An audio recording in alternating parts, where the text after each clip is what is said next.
Welcome, everybody. My name is Tony Astor, and I'm with the New York State Smokers Quitline. I want to thank everybody who is joining us today live for our webinar, Supporting Patients with Disabilities in Becoming Tobacco-Free. And of course, if you're watching this on recording, we're glad you can join us. Next slide, please. A few housekeeping items before we begin.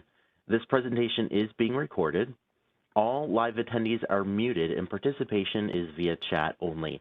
Please direct your questions to me through chat privately or in the Q&A function box. Next slide. We will email all registrants a SurveyMonkey link upon conclusion of this live webinar for a short evaluation. And separately, live attendees will receive a form with instructions to receive CEs through the CDC. The CDC website includes an in-depth educational evaluation and post-webinar quiz. It's available for 30 days.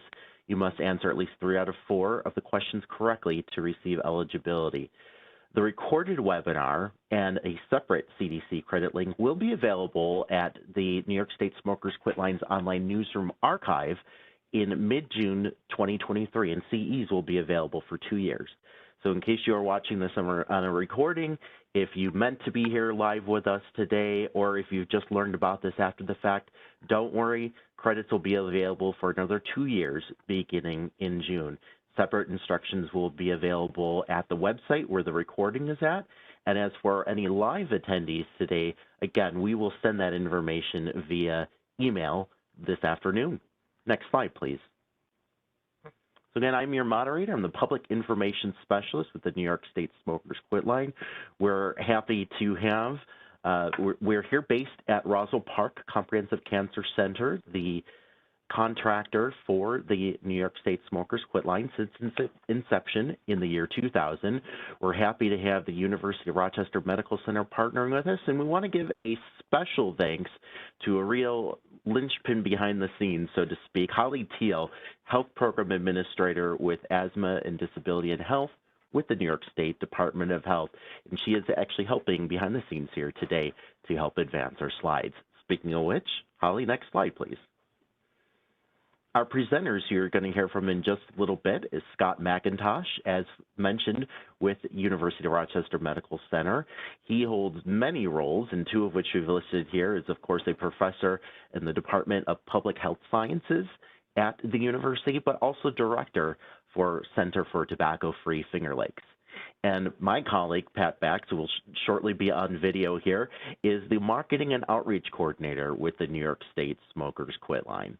Next slide, please.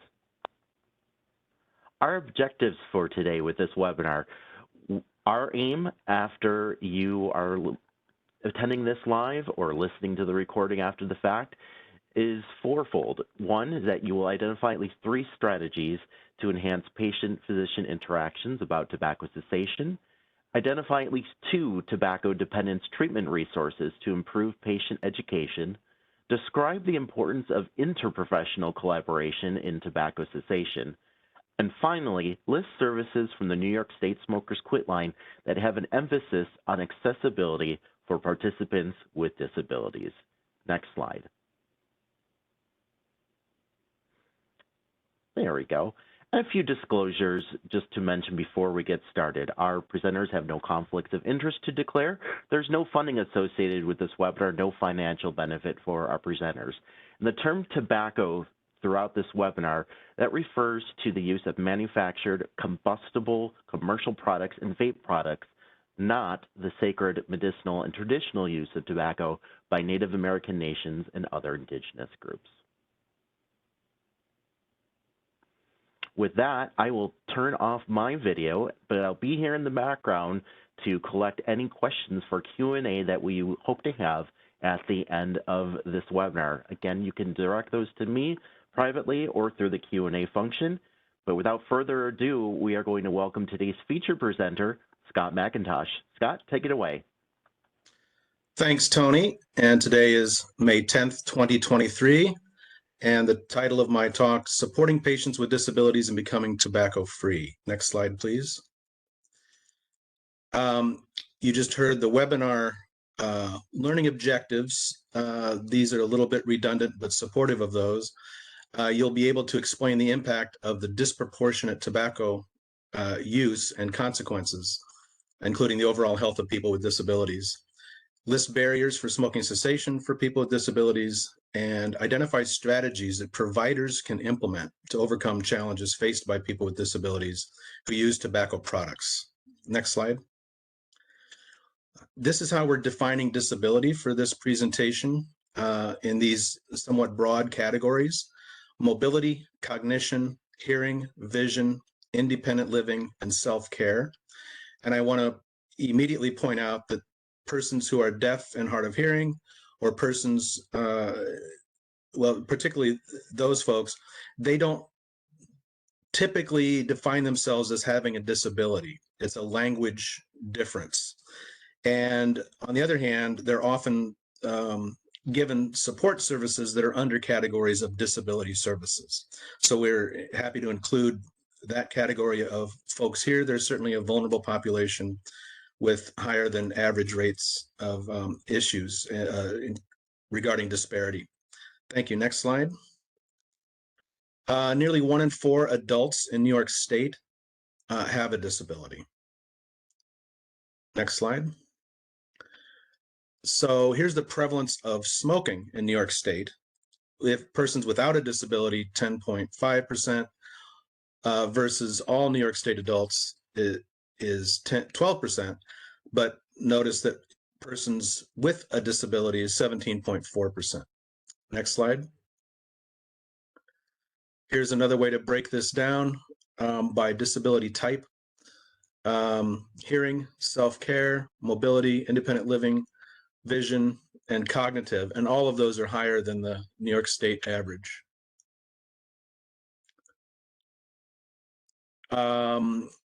Cardiovascular disease, you can see there, is more than twice the amount of prevalence of tobacco product use. For COPD, it's more than twice, almost 3 times as much versus persons without a disability. And diabetes, well over twice as much prevalence compared to those without diabetes. Next slide. Without a disability. Asthma, more than twice. Depression, more than 3 times as high versus persons without a disability or without depression. And then obesity, 35% versus 24% versus those without obesity. So all of these are supportive of why there's disparity in not only the prevalence, but in the consequences of tobacco product use. Next slide. Some of this might be a little hard to read, but this is the cycle of nicotine addiction that's true for everyone, not just persons with disabilities, but it's important to go over it. And let's start, surprisingly, with what's good about nicotine. Well, it is a poison, but people use it because of the perceived benefits. They find it pleasurable. In some instances, it enhances performance. The clinical trials on that had to do with finger tapping speed and accuracy. So I don't know how much that's used in daily life, but that was one of the evidence-based trials regarding that. But people use it to self-medicate for withdrawal symptoms. You saw the data on depression. That's a big one that people self-medicate for. And mood regulation. And we'll talk a little bit later about how mood regulation and self-medication is largely about stress relief, but much of that stress relief is due to being nicotine addicted and going through withdrawal, which brings us to the tolerance and physical dependence part of the slide. As people become tolerant and dependent on it, that leads to withdrawal symptoms, and that's the bottom part of that slide there. So abstinence can produce depressed mood, irritability, frustration, anger, increased appetite, and weight gain, which of course is a concern for many folks when they want to quit tobacco product use. Difficulty concentrating, urges to smoke, insomnia, anxiety, restlessness, decreased heart rate, lightheadedness. That all sounds a little like stress, doesn't it? So people are actually going through withdrawal symptoms most of the time and teach themselves to self-medicate to quote unquote reduce stress. Next slide. This is a very popular slide with both patients, clients, as well as providers. So it gives us some good landmarks to think about when we're counseling folks on cessation. Within 20 minutes, there's already an impact. Heart rate and blood pressure begins to drop and return to normal. Within 8 hours, smoker's breath disappears and the carbon monoxide level drops to normal levels in the blood. Within 1 day, chances for heart attack already go down. And that's an immediate impact that can be shown, like whenever a smoking ban goes into place, you can see the impact immediately with respect to heart attacks. Within 3 days, breathing gets easier. Within 2 to 3 months, circulation improves and lung capacity increases. In 1 to 9 months, shortness of breath decreases and energy increases. And now I want to lump this one about cardiovascular disease and stroke risk with the 2 bullet points below it. So keep both those in mind. After 1 year, stroke risk and cardiovascular disease is half that of a continued smoker. And I think there's something wrong with this slide. At 10 years, no, I'm sorry. It's the one at 15 years I wanted you to look at. The risk of coronary heart disease is the same as someone who's never smoked. And that's an amazing thing, but it's 15 years out. So it's hard to counsel someone to think that far in the future, but it's such an important point. Because if you look at lung cancer death rate, after 10 years after cessation, it's only half that of a smoker, which is a huge improvement, but it's not zero, sadly. So keep these issues in mind when counseling persons for cessation. Thank you. Next slide. So barriers to quitting, and this doesn't just apply to persons with disabilities, but could be very applicable to anyone. Lack of accessibility to evidence-based treatment, boredom, lack of activities, people sitting around bored, they've taught themselves that a cigarette is part of that time. Caregivers or family members or other people that a person lives with, of course, if they're smokers or tobacco product users, that makes it hard to quit. And it's a double-edged sword to get everyone to quit at the same time. It can be very supportive, and yes, they can all be successful because they're supporting each other, but when one relapses, then that might put the other person at risk for relapse. So it's tricky. The health literacy of a person, obviously, what kind of cessation and educational materials can we give a person at their level of understanding, tailored to their particular vulnerable group as needed, etc. But if that's not thought about ahead of time in the materials and strategies we use, then that might be a barrier. Next slide, please. So people first. Many of you may already know what that means, but instead of me saying how many schizophrenics are in that ward, that's not a people first or respectful way of saying that. You'd say how many persons are in that ward who are experiencing schizophrenia, or is that you put the noun or the pronoun of the type of person before you say what the disability status is. Offering multiple formats for cessation counseling. In-person is often the best. Not everybody will go to in-person.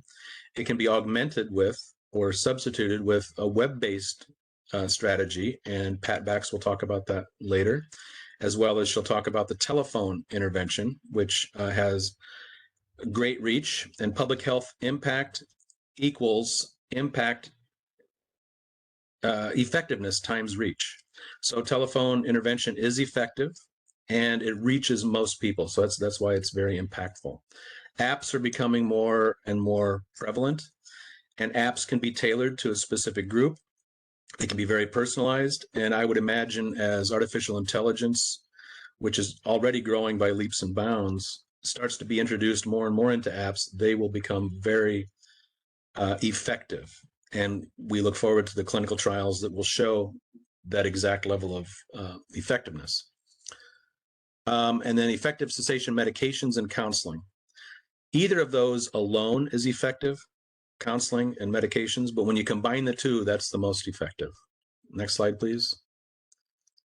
So here's some tips for treating patients with different sensory abilities. Such folks are more likely to self-report their health status as fair or poor. Providers can help recognize barriers and acquire strategies and approaches to provide disability competent, responsive care. If you offer assistance, and this can be true for anyone, it's very consistent with motivational interviewing approaches. If you offer assistance, wait for the offer to be accepted or for additional discussion. And that's very much a motivational interviewing approach. A more medical approach is treating it as an addiction and treating that appropriately. Patients who are blind or have low vision, be prepared to provide written materials in an auditory, tactile, or electronic format of the patient's preference, like a digital audio, CDs if those are still around, probably websites would have audio, Braille, and large print for people who are low vision but can still read. Next slide, please. So for patients who are deaf or hard of hearing, ask best how to communicate. If necessary, provide sign language interpreting, American Sign Language, or real-time captioning. This is important. Always address the patient, not the interpreter. As hearing providers, we often talk to the person who can immediately talk back the way we're used to, but that interpreter is under the employment of the patient, or is, the patient is the one who should be looked at and addressed. Family members should not be interpreters. They could get it wrong, and that's true for other language interpreters. Be prepared to give written materials, but not as the primary form of communication. Often English is not the first language of persons who are deaf, for example. Don't assume that cessation referral sites are going to be accessible, and that includes websites. You would think, oh, if they're deaf, they can still see just fine. Often, the prevalence of low vision and vision acuity issues in deaf persons who are deaf is higher than the general population. So there needs to be a variety of strategies on websites even. Next slide. So help them with various means of contact for those referral sites and communication like email, text, Skyping, Zooming, live web chat, or online health forums. Note that many persons who are deaf have English as their second language. So when you're speaking and it's being interpreted, use simple English and short sentences until you can get a feel for their level of English understanding. Always be to the point. Avoid using jargon and words that your target community may not use, and the interpreter may not know how to spell out CDC, for example. So say that so that the interpreter can provide all of it to the patient. You can also use images to illustrate topics, and that's true for any population as well. The most commonly used method to help with video accessibility for persons who are hard of hearing are written subtitles for videos and transcriptions of audio content. A good app for persons who are hearing impaired is called Roger Voice. Next slide, please. This is a slide about the 5 A's. Ask, advise, assess, assist, and arrange. Many of you providers have hopefully been trained in this or aware of this, but briefly, ask every patient about tobacco and nicotine product use, regardless of their disability status. Advise all tobacco and nicotine product users to quit. Assess their willingness to quit. And those of you who know the stages of change model, are they willing to make a change in the next 30 days? That sort of discussion. And by the way, when we're advising them, we advise them for complete cessation, not for switching to electronic cigarettes or for going down to 1 or 2 cigarettes per day.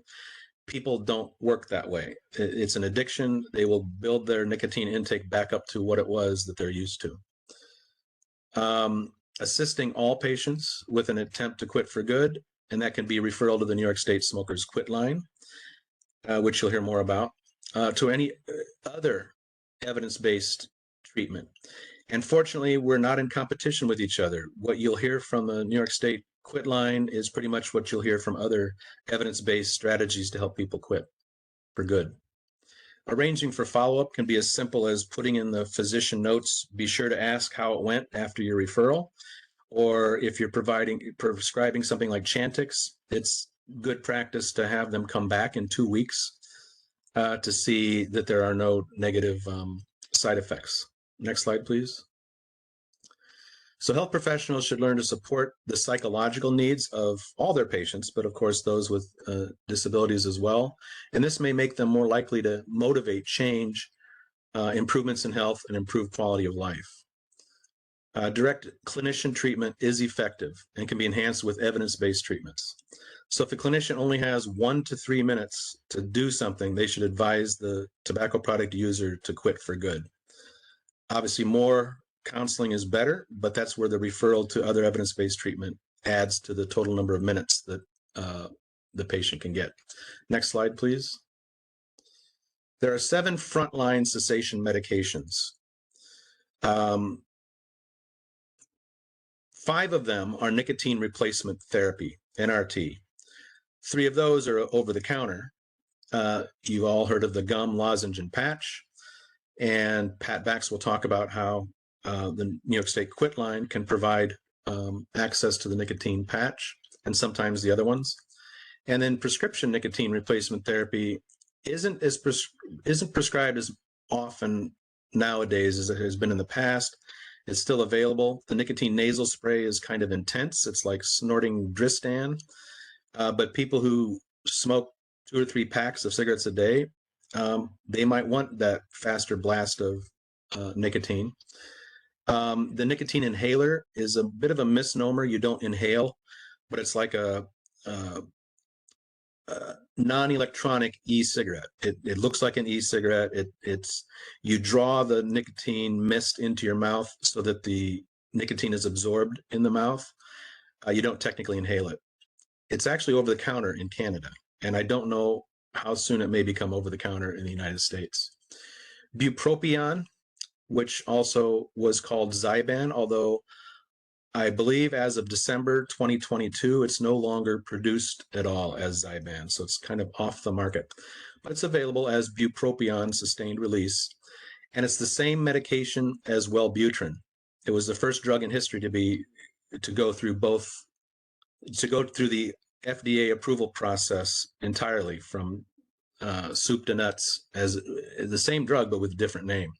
So what I recommend is if a patient's already on Wellbutrin for antidepressant, you might say to the patient, did you know you're already taking a drug that actually can help you quit smoking?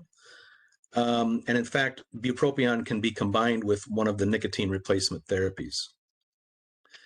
So the nicotine, let me go back up a second. The nicotine patch gives a steady dose of nicotine. It can be combined with the bupropion, or it could be combined with one of the intermittent nicotine replacement therapies, which is all of those other ones.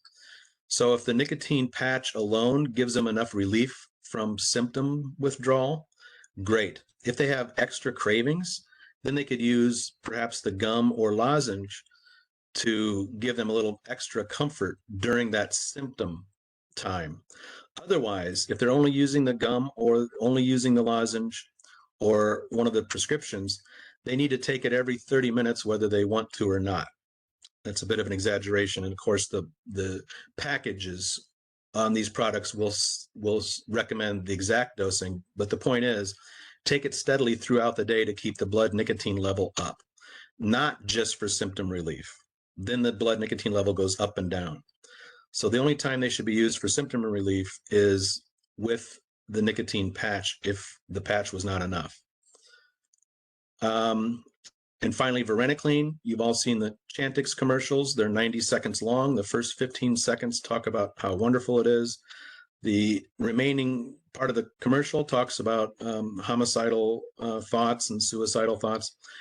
It's a bit of an exaggeration. And there used to be a black box warning for Chantix because of a slight increase in those symptoms.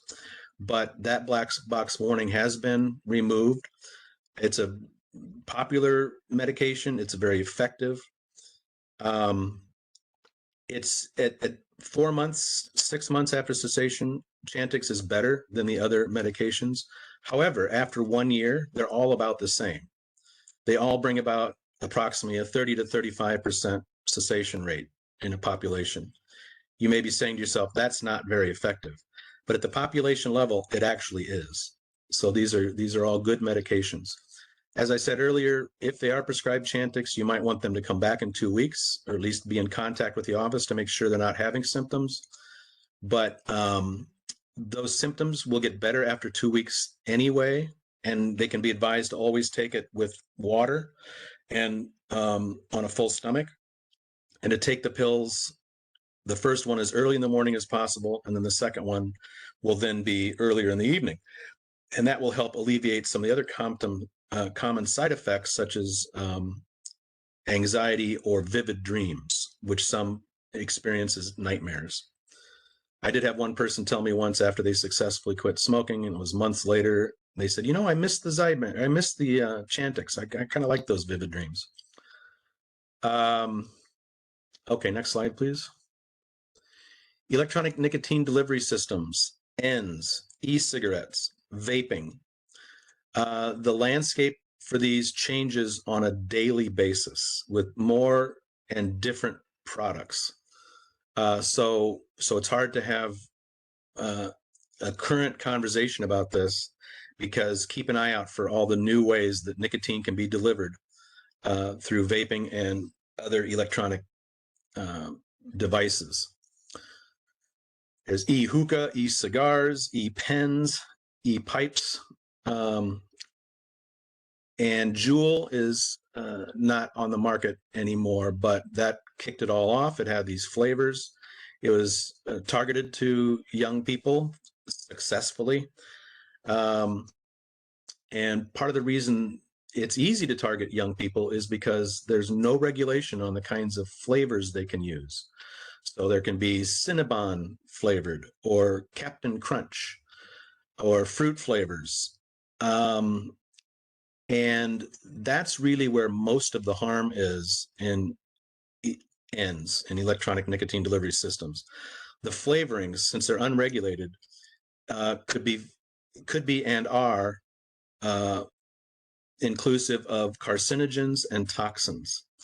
And it's really hard to have the FDA be on top of this. For example, if there's a strawberry flavor number 23 that's very popular with their customers, and the FDA says, we now have evidence that strawberry flavor number 23 causes cancer, the tobacco companies, which they own e-cigarettes, can easily switch to strawberry flavor number 24, which doesn't fall underneath that definition.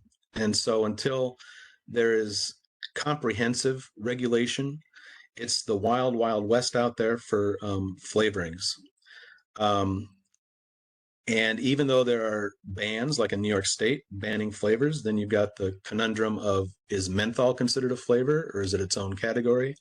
That's become a political football. So the landscape on all that changes almost on a daily basis as well. Okay, thank you. Next slide. So as I said, the FDA regulations are still lacking. They're hopefully going to be improving more, but FDA does not approve e-cigarettes for cessation. And in fact, when you define successful cessation, some people say that means, oh, they don't smoke anymore. Oh yeah, they're using e-cigarettes, but they're not smoking anymore. Well, is that cessation? It's cessation of one of the products and product categories out there, but they're still addicted to nicotine. Now, of course, the fact that it contains nicotine isn't known by all the populations who use e-cigarettes.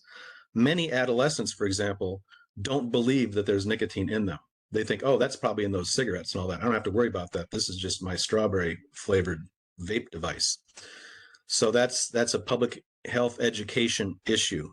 About 12% of e-cigarettes don't have nicotine in it, but the customers of those are most heavily persons who like to blow huge vape smoking clouds, and there's competitions nationwide for those.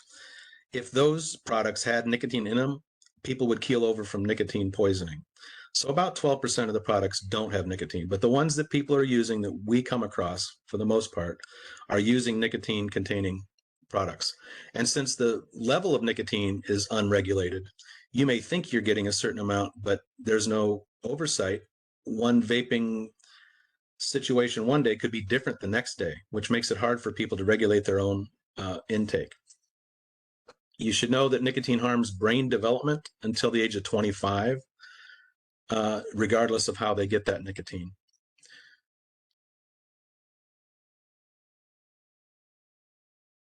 Okay, so patients should be encouraged to use nicotine replacement therapy, not e-cigarettes, when they're trying to quit for good.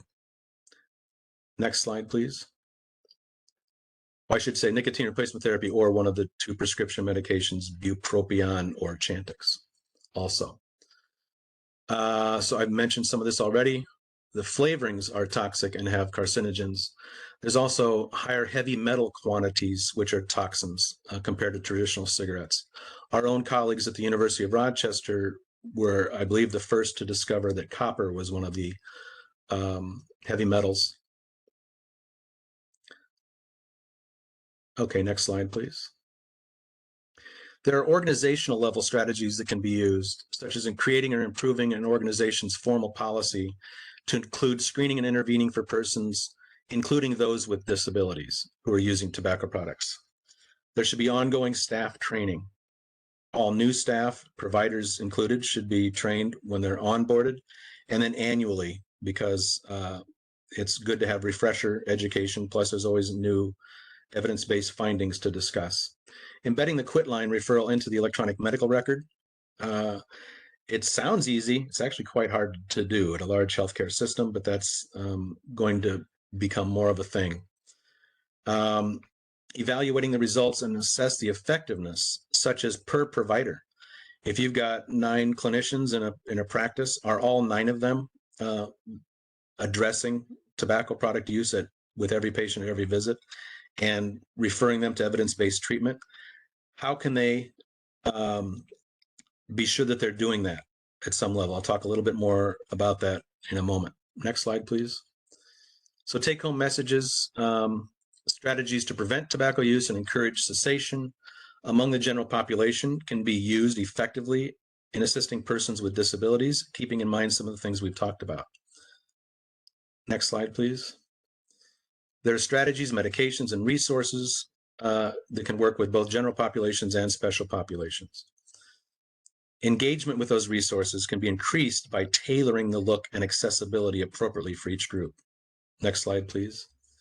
It's important to note that many medications interact with nicotine, whether that nicotine is in cigarettes, vaping, or even nicotine replacement therapy. And clinicians don't often think about this. They've been used to giving the dosage of certain drugs to persons for months or years, and that person has had a steady intake of nicotine that whole time. When they quit, or even when they cut down, the other medications will be affected. Usually more bang for the buck for those other medications, but sometimes the reverse is true. So monitoring the other medications needed is important. Summary, these are some tips for treating patients with disabilities, speaking directly with the patient, not the companions. Avoid assumptions about what they need. Ask and listen. Ask how you can help them and respect their answers. Presume that persons with disabilities are competent to handle their own medical care. Allow time for history taking and a thorough exam. Use the person first language, a person who uses a wheelchair, for example. Don't be afraid to ask the patient questions if you're unsure. Next slide, please.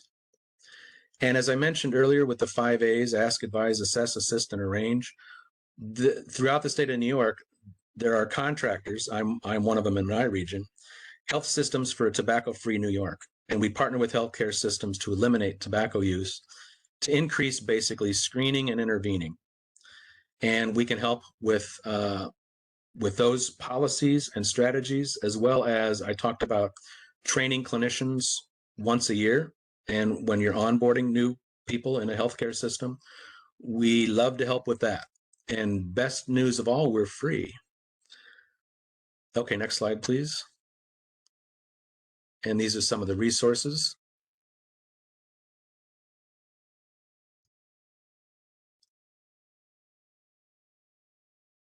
Okay, thank you very much. Any questions? Or are we taking questions at the end, Tony? Thank you, Scott. Yes, we will be taking questions at the end. So for all of you who are attending live, please feel free to include those in the box, whether to me privately or in chat. We do have one question in already, and we hope to have more to come. But in the meantime, we are going to advance our slide and welcome in our today's second presenter, Pat Back. Thank you so much, Tony, and thank you, Dr. McIntosh, for that excellent presentation. Dr. McIntosh talked about the importance of addressing tobacco cessation with individuals who identify with a disability. And I'm here to talk about the New York State Smokers Quitline as a way to assist you and your patients to start their journey as they break the nicotine addiction cycle. My name is Pat Bax, and I'm the Marketing and Outreach Coordinator for the New York State Smokers Quitline. And as you can see on the next slide, the New York State Smokers Quitline is part of Roswell Park Comprehensive Cancer Center based here in Buffalo, New York. I would strongly encourage you, if you haven't come to Buffalo, to come visit us and certainly stop by the Quitline. We'd be happy to give you a tour. We are a leader in the field of tobacco control for over 60 years, and the Quitline has actually been in existence since 2000.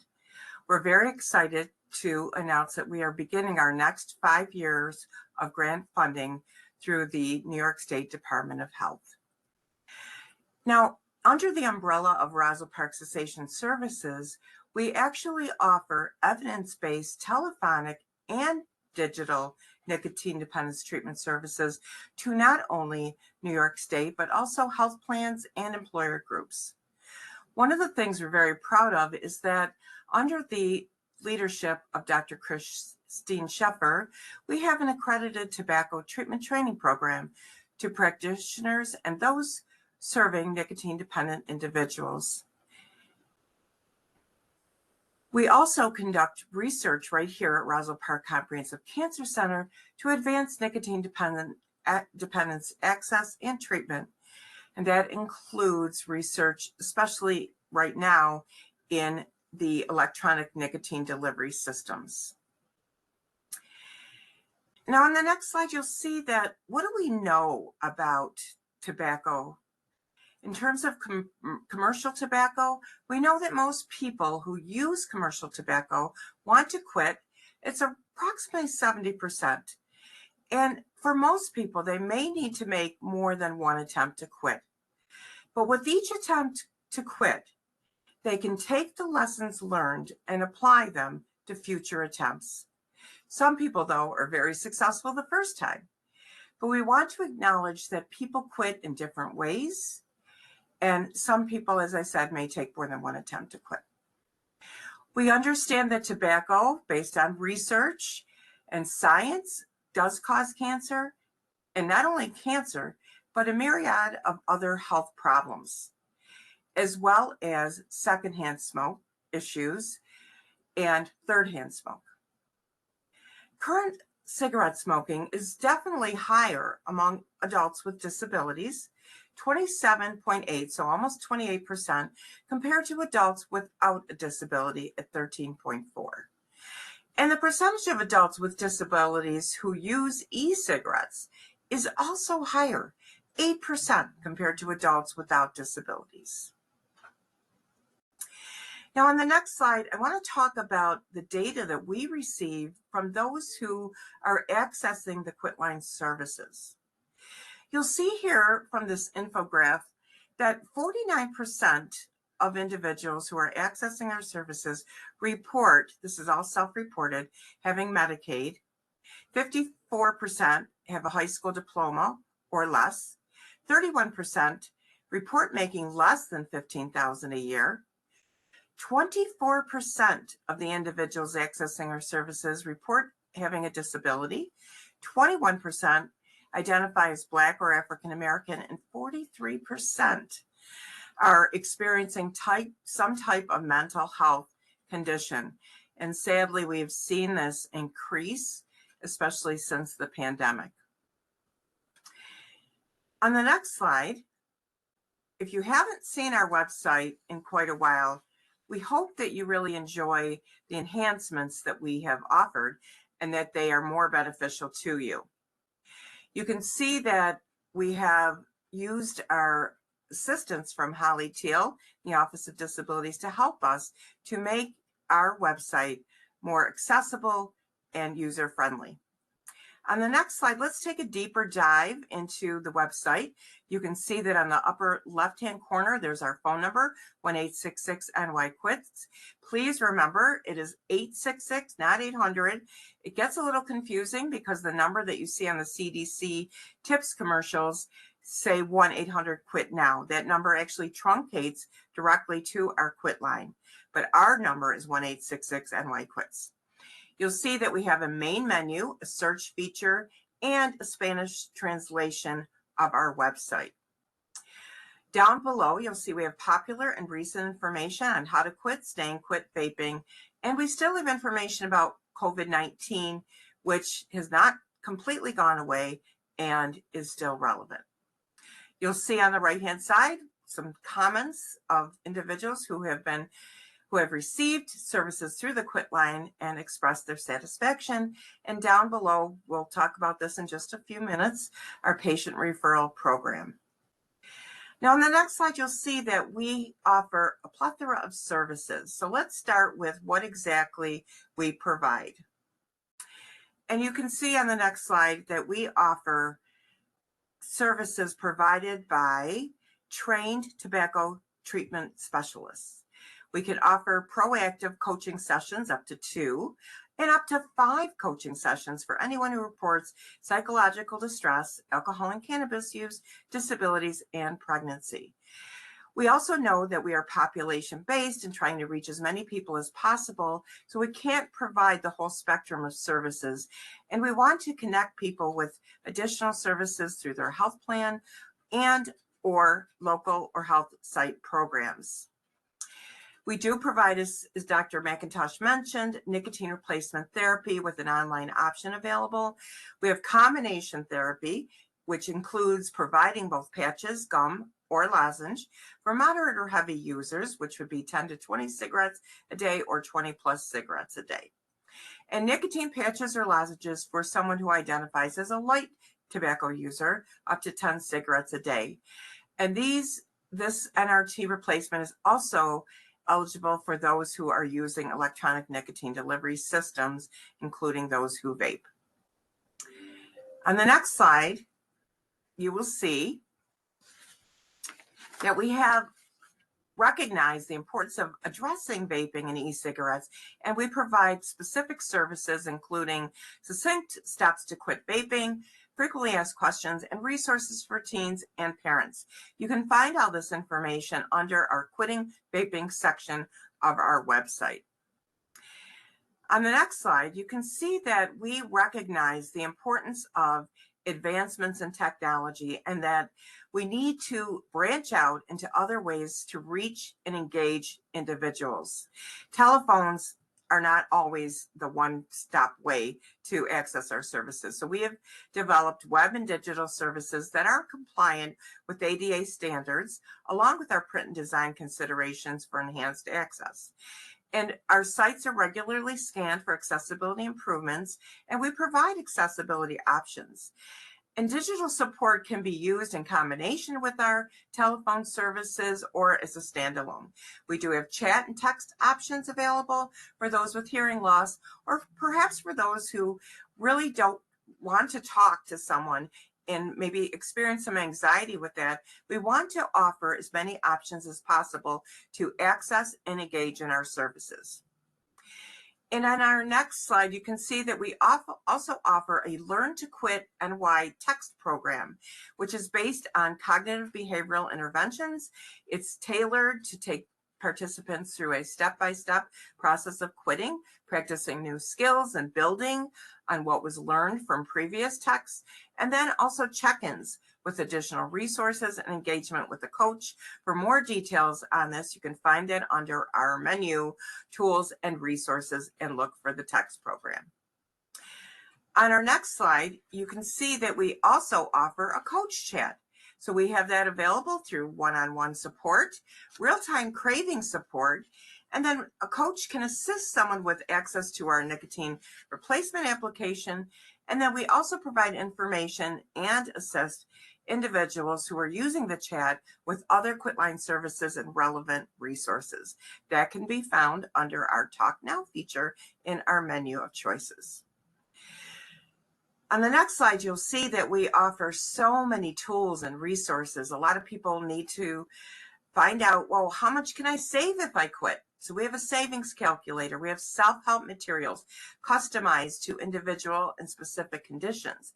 We have links and resources to local programs, health plans, and other quit supports, including, for example, smokefree.gov. And you can find all of this under our tools and resources. On the next slide, one of the things that I'm most proud of is our healthcare professional support. We have a patient referral program. Dr. McIntosh talked about the importance of tailoring and customizing messages to your patients, especially those with disabilities. So talking with patients about quitting and digital and print materials that are available, and all that is available under our patient healthcare professional section. I want to take you quickly through exactly how do you refer someone. So on the next slide, you'll see there are various ways to refer. People can call the number that they see on the commercials. Healthcare professionals can fax a referral, which started in 2004, isn't as popular, but we still have it available. We have a secure online referral, which is currently the most popular way to refer, and I'll just briefly go over that. And our Opt-to-Quit program, which is a systematic and policy-driven way to refer individuals, and it's primarily done through integration into an EHR. And as Dr. McIntosh mentioned, it does take a little bit of time to implement, but we definitely can work through the secure online referral system until you can integrate the Opt-to-Quit program. So on the next slide, you'll see a screenshot of exactly what happens when you get a secure login and password to access our online referral system. You can see you can place referrals. And on the next slide, you can see that once you get your information, it's all pre-populated. You just need to put in the tobacco user information.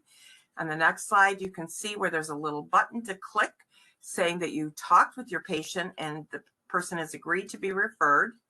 And then we can also get an additional report to a provider or a healthcare professional who might like information about their patient, whether they were referred to the Quitline and the outcome. And then on the next slide, you can see exactly how you can query for getting your reports for different time frames. On the next slide, you can see that you can get an aggregate total of the closed referrals. Specific information on the next slide can be done in an Excel file, and you can get the individual patient outcome reports, and you can see on the Excel file exactly the number of people that you referred and the outcome. So if we could go to the next slide, just shows a little screenshot of that. All right, as I start to wind down, I want to bring your attention to the next slide, which talks about our extensive resources, our print materials. You can share your materials with your patients. We have thinking about quitting brochures and cards, Quitline handouts. We have pet cards, one of my favorites, other materials and downloadable fact sheets that you can find under tools and resources.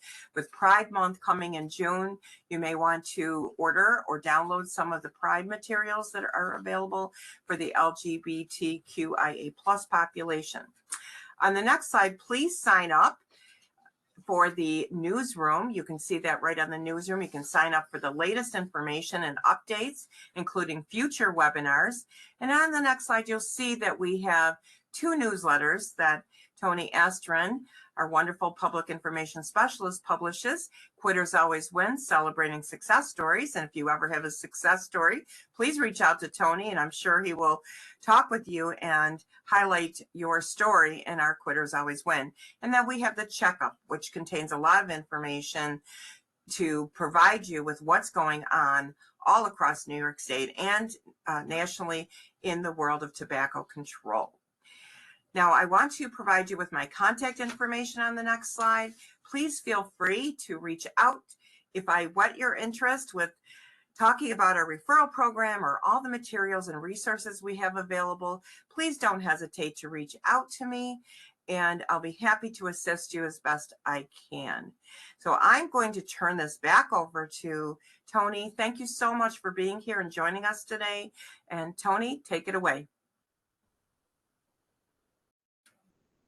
Thanks. There we go. I'm back on mute, back off of mute, and Pat is back on mute here. Want to thank everybody who has posed questions. We're going to try as much as we can to respond to a few. We've got about 5 minutes here for Q&A. We did respond to one in the chat regarding the eligibility and who is covered. It is indeed everyone throughout the state. If there's ever any questions about who is eligible, contact us anytime at nysmokefree.com or 1-866-NY-QUITS. But again, our services are free and available to all New York State residents. We'll start with a question we got early on in the webinar, and I'll direct this to Scott, and of course, Pat, if you'd like to chime in. But I think this is probably more relevant to you, Scott. The question is, with the question of nicotine, obviously we are treating dependence, and we have nicotine replacement therapies. Is nicotine itself a poison? Yes, there are a couple questions there about NRT. And so I typed up a response, and I'll actually post it in the chat, but let me just read that quick. It talked about, how long you should use it. Is it more dangerous than, or as dangerous as other products, et cetera? Generally, NRT is recommended for 8 weeks after cessation, but I always tell everyone read each product's instructions on the packaging because these are updated periodically and they differ slightly from each other, but a rule of thumb is typically 8 weeks. And after that 8-week time period, when it comes to nicotine replacement therapy, a person can either start taking less, titrating down, or they can quit entirely without the same kinds of withdrawal symptoms that you would from quitting vaping or smoking. I always recommend they keep some NRT handy for long after they've stopped nicotine replacement therapy, because if they're triggered, it's better to go back to that than to a tobacco product. So they'll have something as a safety net. A rule of thumb is that risk of relapse can occur at anniversaries, such as 1 day, 1 week, 1 month, 6 months, 1 year, etc. Regarding safety for long-term use, it's of course less harmful than tobacco products and vaping, but nicotine is a poison and it's an addictive drug, and it affects other medications. So obviously long-term, lifelong use is not recommended. And it's keeping a person addicted, so the risk of relapse to other tobacco products and vaping will be a little higher. And there are cardiovascular and circulation risks from ongoing nicotine taking, since nicotine is a vasoconstrictor. I think that addressed the various questions of NRT. That addressed a number of questions, Scott. We did have another one in the chat here that did ask how long someone can use NRT or their long-term risks. So we answered 2 questions in one. That's fantastic. I have a question here. I'm going to turn it over, again, for the sake of time here, to Pat. There was a question about how do I continue to get information? And of course for that part of the question, of course, visit nysmokefree.com or call us anytime. But the other age was, what is the youngest age I can refer? So Pat, I will turn that over to you. Thank you, Tony, and thank you for that question. I think it's really important to know and acknowledge that we are a quitline that can be available for anyone who wants information regardless of their age. However, that being said, we do follow the manufacturer's recommendations, and you must be 18 years of age or older to receive the nicotine replacement therapy. However, if you're under the age of 18, you can certainly still receive coaching and support. And we've actually had quite a few individuals who have called us under the age of 18 and been able to talk with our quit coaches and receive additional support and assistance. And one of the things we always also do is make sure that we encourage individuals to talk with their healthcare professionals, because the more support an individual has in the quit process, I think the more likely they are to be successful.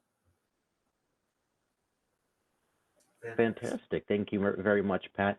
A similar question that was asked as well, a related question, I should say, says that for those who do not have insurance, can they get free nicotine replacement therapy through the Quitline?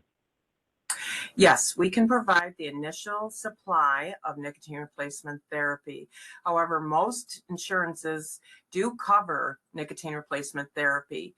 And what we recommend, we do have some information about what insurances cover, including Medicaid, the type of medications that are covered, the length of medications in terms of how much they can receive may vary by insurance. What we highly recommend is if the Quitline will, the tobacco treatment specialist will encourage individuals to look at their card, their insurance card, and call the number that's on there, because that will give you the most up-to-date information in talking with someone at the insurance company. However, we do have some preliminary information that may be available, with the disclaimer that that could always change, just like everything else.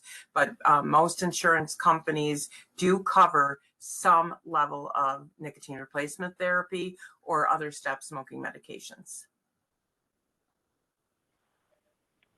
Fantastic. Thank you very much, Pat. With the interest of time, just because we're at the end of the webinar here, the only questions we did not get to were just for one individual sent privately. We will respond to you after the webinar through email. We thank you very much for those questions. With that said, let's move on to the next slide and wrap things up. We'll be sending an evaluation via SurveyMonkey, very short survey. Highly recommend, whether you're listening to this live or doing the recording, please take that to let us know what you thought about the webinar and today's presenters. There are also then, if you would like to earn CEs, which are available through the CDC, we will have those instructions available through email as well. If there's any questions afterwards, any confusion, contact me. My information will be on there. I'll be able to help you walk through it. For those of you who are listening to this recording starting in mid-June 2023, all that information will be posted at nysmokefree.com. It should be very clear in terms of how to access that link, take your quiz, and earn the CEs. We're so grateful, by the way, to the CDC for providing that, and thanks again to Holly Teal for really taking control of all that behind the scenes and getting that secured for this webinar. Slides that was asked about earlier, yes, we'll be sending those as well through email and then posting them on our website in mid-June as well. Final slide after this. Really, that is everything. So thank you today to everybody who has either attended live or is listening to the recording of this webinar, Supporting Patients with Disabilities to Become Tobacco-Free. And please remember that anytime we can be of service, do not hesitate to call us, 1-866-NY-QUITS. Visit us at nysmokefree.com, or, of course, meeting up with the Times, texting QUIT NOW to 333-888.